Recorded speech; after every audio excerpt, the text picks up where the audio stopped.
Burada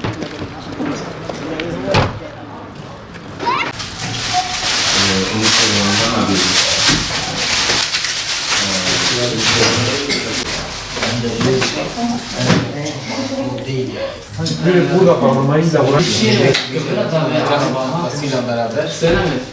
Kıbrıs'a da bir araba. Ki?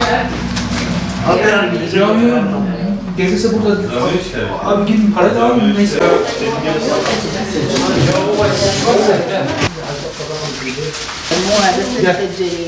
Ana fazla bir düşü dahili hesap olmaz. Evet zaten arayacağım biraz. Ama beceri istersen normal yoksa herkesi becerebilir. Bak onda bunun bakması var yok koyuyor üstüne.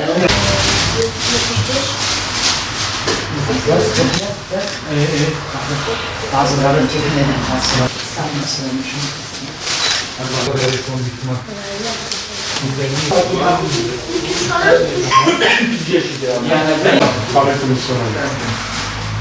Kıymetli kardeşlerimiz, Mardin Umut Kervan İnsani Yardım Faaliyetleri çerçevesinde bir çalışmanın içindeyiz. Allah'ın izniyle 3 aylar münasebetiyle başlatmış olduğumuz Kırmızı Et çalışmamız bugün de sürüyor. Bugün itibariyle inşallah 200'e yakın aileye Kırmızı Et paketini ulaştıracağız. Rabbim katkı sunan hayırsever abimizden razı olsun inşallah.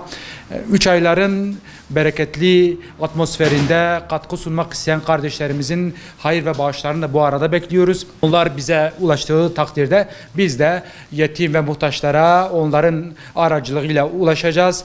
Rabbim kendilerinden kabul etsin. Rabbim kendileri için cennetler mukabilinde yazsın inşallah. Allah'a emanetsiniz. Esselamu Aleyküm ve Rahmetullahi ve Berekatuhu.